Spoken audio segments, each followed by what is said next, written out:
Welcome to Through the Word, leading you on a journey through the entire Bible, one chapter at a time. Today, Chris Langham guides us in a topical Bible study on love, romance, and marriage. Now to Pastor Chris. Welcome back, everyone. The institution of marriage. That's our topic for today's Bible audio guide. I must admit that it doesn't sound very poetic for a series on love and romance, but I assure you that there is more divine poetry and romantic magic hidden away inside the institution of marriage than you might imagine. It is the foundation, the cornerstone that all the rest is built upon. Without God's establishment of the marriage covenant, all this love and romance stuff is just sweet sentiments and good intentions founded on human promises. Like sand castles built at low tide, they just don't hold up. We're going back to the beginning today, back to Genesis 2, where God made the first man and the first woman, and what God made was good. This topic also takes me back to the beginning of my marriage. I remember when the pastor met with us beforehand for a little counseling. At one point, he shared with us the results of a poll, asking couples that had been married for 40 years or more what was the secret to the endurance of their relationship. We're talking about some old school wisdom here. I looked over the top 10, and way up there at number 1 was this: commitment to the institution of marriage. It didn't sound very romantic at the time, but it stuck with me. 16 years later, I have come to believe that commitment is very romantic, and the institution of marriage is where it all starts. So when did marriage get its start? Let's read Genesis 2 at verse 15. The Lord God took the man and put him in the Garden of Eden to work it and take care of it.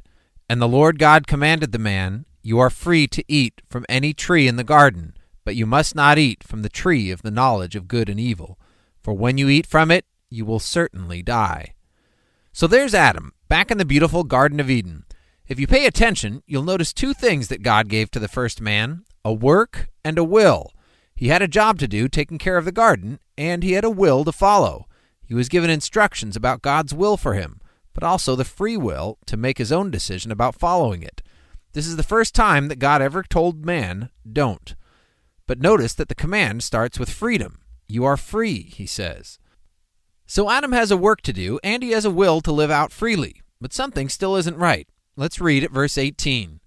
The Lord God said, "It is not good for the man to be alone. I will make a helper suitable for him." That's interesting. For the first time in all creation, God said that something is not good. There's no sin in the world yet, but something's not right. Man is alone. Loneliness was creation's very first, not good. Man was made to be in fellowship with other people, so God did something about it.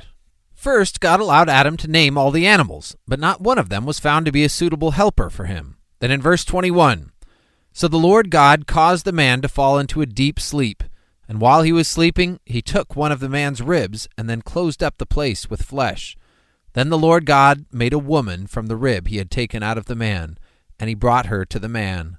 The man said, "This is now bone of my bones and flesh of my flesh. She shall be called woman, for she was taken out of man. That is why a man leaves his father and mother and is united to his wife, and they become one flesh." Adam and his wife were both naked, and they felt no shame. So there it is, the very first marriage, and the beginning of all human relationships. Think about this. Marriage is the only institution known among mankind that was established before the fall, before sin entered the picture. Marriage was made when the world was pure. That's pretty special. Now, marriage today is certainly tainted by sin and wickedness in the world, just like every other relationship. But only marriage started out in complete purity. It was not built around sin or in response to sin. It was always part of God's plan A. And what was the plan? Well, we saw that God made man first, but one man alone was not good. So in verse 20, God went in search of a suitable helper. Now there's some discussion among scholars as to exactly how that word helper should be translated, but suffice it to say that the woman was not made for herself. She was made for the man. Now before you get mad and hit that stop button, think about this one. Man wasn't made for himself either. Living for self is empty and worthless, and worse yet, sin. God did not make a single one of us to live for our own sake. That is why God said it was not good when man was all alone. In God's economy, the word helper is not a term of lesser value or derogatory subordination. In fact, who does Jesus tell us is the greatest in God's kingdom? The servant, of course. And what about Jesus himself? He is the God who came not to be served, but to serve. The God who ever lives to serve us. That is phenomenal.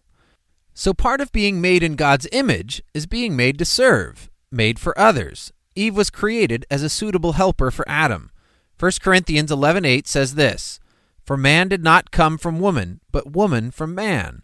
Neither was man created for woman, but woman for man." Think about it. When Eve was created to be a suitable helper for her husband, she was not taken from his foot that he should subdue her like he would subdue the animals, but from his side, close to his heart. Helper is not a word for someone who does all your work for you, but for one who comes alongside to work with you. And helper is not a word for someone whose job it is to make you happy, but it is someone who can enjoy happiness with you. The happiness comes from God alone, but he gives us helpers to enjoy it with, because joy is always meant to be shared.